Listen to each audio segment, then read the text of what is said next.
Anytime you bring 40 strangers together to accomplish a common goal, it takes cooperation and camaraderie and commitment, these things that they have to work to inevitably be able to finish the task at hand. And so they really quickly understood that concept and went with it. And so learning each other, where they're from, and different parts of the country. And really, we saw in the first week, we saw all of them coming together to accomplish a common goal, and it's been amazing to watch. Hey guys, come in real quick. We're gonna have a little bit of fun. We got part of your service project, and you're not the only ones. Every class that comes in, we always assign them some kind of community work or a project here at the academy. We're going to split you guys up into a couple different groups here in a little bit, but we're going to get some work done, and you guys get to leave a little piece of your legacy as an intern class here. So this pit that's over here, this is going to be our new sand pit, kind of like you guys did down at the cul-de-sac, just on a bigger scale. It's about 60 by 80 sand pit that we're trying to fill in. Also, this area over here has gotten a little bit crazy, so my thought is, when the truck comes back, anything that's trash, old cones, beat up stuff, those old sandbags, they're pretty rotten. If you guys will, take the shovel, see if you can slice them open, empty the sand out there, and then all the bags of trash, that old tarp you go to, you guys, we're gonna migrate over that way, and we're gonna start loading up some sand.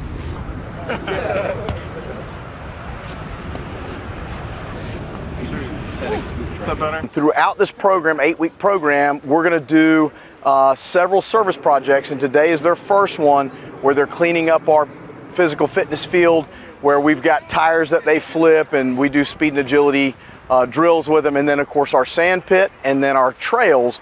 They're helping mulch the trails for this service project. It's remarkable to see these young men and women coming together, doing something for the good and for the agency, and being able to leave a legacy behind that they put their footprint here on this academy grounds. As the interns continue to grow as a team outside of the classroom, this week in the classroom, they work on public speaking. While being able to speak clearly and confidently is vital for CMPD officers, the interns' topics in the classroom are more lighthearted. Today I'm going to teach y'all how to do a breaking and entering without getting caught. Don't write that down. Okay, but now, for real, I'm going to teach y'all how to make a peanut butter jelly sandwich and gas. Do any of y'all like peanut butter with nuts? Yes. Weird, and weird. Okay, anybody like wheat bread? No. Yes. Weird, and weirder. So this is like white bread, right? Right? Yep. Everyone see them? Okay, so, and then this is the peanut butter. And jelly. Okay, so with the peanut butter and jelly, I'm gonna do another bread. So with the peanut butter, I put it on both sides of the bread. Anyone else do that? Both sides? Yeah, like gas. But with the jelly, I only put it on one. So I put it on, looks like that. And do y'all have a toaster or anything? Yeah, put the peanut butter, just a little bit of peanut butter because you're ruining your toaster. I found out the hard way. So you put the bread in it, and then you toast it, and then you get a little bit of butter. You ever tried it? You never tried it? What? But yeah, you get a little bit of butter, and then you stick it on, and you just eat it. Oh yeah, cut off the crust. I don't like crust. Crust's nasty. Yeah. Anyone else like crust? Any more weirdos? Oh, you like? Lord. What did he tell you he was going to discuss? Right off the bat. Breaking into How to break into a house or break into a B&E and not get caught, right? Do you think that's a good idea, a bad idea? I thought it was funny. Heck yes it does, right? It doesn't matter that it's, true or not, but it gets your attention. And in the first couple of seconds of somebody coming up and talking is huge, right? Because you're going to make that judgment call in the first minute. And I watched a guy step up to do a TED Talk, and what he started talking about was how eating a Snickers was healthier, or was more people were dying from eating Snickers than people that were smoking cigarettes. And of course, he got the audience right there, okay? They were clicked in on him. That's not what his talk was about, but he said, I've lied to you, but people will stand up here and tell you things just because they're up in front of you, you'll believe them. So good job, way to get them kind of that hook, right? And then he just kind of pulled the fishing line back, right? Hooked us all over. Good job. Who's next? All right, so grab my wrist. You're a little man. Yeah, okay, a little bit works too. All right, so one of the first and easy things to do is I kind of wanted somebody like maybe bigger or whatever, but like I said, it will work fine what it is because I want to show you that it can be done with anybody. It doesn't matter what size you are. So simply all I'm going to do is I'm just going to break out of it. Pretty simple, pretty easy. Now squeeze, squeeze, squeeze. I can still break out of it regardless of what he does to it. And why do you think that is? Why do you think I can just bust my hand out of it? Anybody? Could you grab him again? Yeah. So you're pulling out away from his fingers. Yep. As opposed to trying to pull back. Exactly. So if you normally grab me, everybody thinks that, oh, grab hard. So, oh, sorry. But yeah, like I can try to pull away from him and I'm not going to do anything. But the reason why I can break away from him is because see how he's got fingers on this side? If I try to go this way, like you can with the swing of a motion, do it like that. So there was a move we could do where you could swing like this and get the back arm and you can break him up like this. Easy.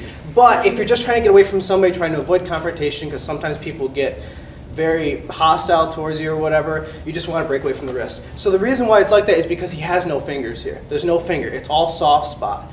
So then all you got to do is just break away. And if you can't, let's say you're not as strong, or you have maybe insecurities, just not as foundation strong, mentally strong to at least get yourself out of the situation, you can always put another hand on him and break away like this as well. Today, the interns are taking a field trip away from the academy. First up is the Lake Enforcement Unit that covers 906 miles of shoreline between 3 lakes within CMPD's jurisdiction: Lake Norman, Mountain Island Lake, and Lake Wiley. You guys got a little, you guys got some bait, a little fishing pole? What's up? You guys got a little fishing pole? Some bait, maybe a hook? Fire department. I got 3 waiting for me right here. Just lay down and grab it. Get all the experience they'll give you, because it's priceless. And that's what's nice about being young. You guys can just, you get through opportunities a lot faster than we did. It really is kind of a sneak preview to what this profession is. And so it allows these college interns to understand what law enforcement is about. They continue to get a little piece of each bureau and what they do, from real-time crime to electronic monitoring, the boat unit, K9. We went to aviation, kind of understand what happens and what takes place in those different bureaus. So they get a little snapshot of really almost everything that we do within CMPD. Now it's time for the interns to start their ride-alongs with CMPD officers. It's a time for them to learn more about policing on the ground level and to learn more about the community. So the ride-along program, so we've divided the 40 interns up along the 13 divisions that we have here at CMPD. And so putting them with an officer, most of them are training officers, to allow them to really observe firsthand, live time, real time, what's going on and what the job is about. Welcome. Can you guys want to go ahead and stand up and introduce yourselves, please? Jordan? Jordan? Yes, sir. Okay. I'm Alexis. Alexis. Gretchen. Gretchen. All right. You guys are interns? Yes, sir. All right. Well, welcome. But basically, y'all just kind of observing and seeing, okay? Yes, sir. They'll kind of show you some of the equipment, what the radio is and things like that, but you shouldn't really have to touch anything. For today, you're just kind of watching and learning, okay? Are you guys riding the whole shift, or are you done at like 5, 6 o'clock? We can ride with y'all for 8 hours, or we can go past until y'all at the end of the shift.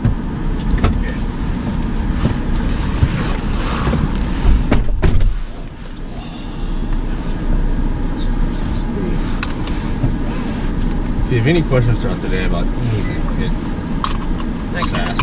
literally don't care. You can think it's the stupidest question. Just you can ask any question. I'll answer. So this is our CAD system. This is how everything in this is how, I guess, dispatch communicates with us. We can see calls for service in the whole city. We see calls for service in our division everywhere. Have you done a ride-along before? No, it's my first Oh, okay. It'll say dispatch right here and it'll give us the address. This is the complaint number, which is whenever you call 911, place a call for service, they categorize it with this very long number. And these are the comments of what they basically, the caller tells 911. And they'll type in all the notes, and then the call we put in as a separate, it's all, everything is categorized, the type of call for service. These young men and women who are in this intern program, the one thing that I have noticed about this class is they really want to be here. This is not something that they just haphazardly decided to do. They wanted to do it and they want to be here and they've put in the work. To date, this is the largest class we've had. We have 40 seated for this internship class. The first one, I think, was around 6. I think we had 6 college interns. If I'm not mistaken, I think we had 6. So each year we've seen it grow up to and including a waiting list. And I can only imagine if we can continue this, how successful it's been so far with being able to recruit from the internships. Tune in next week to see what the interns are up to in week 3.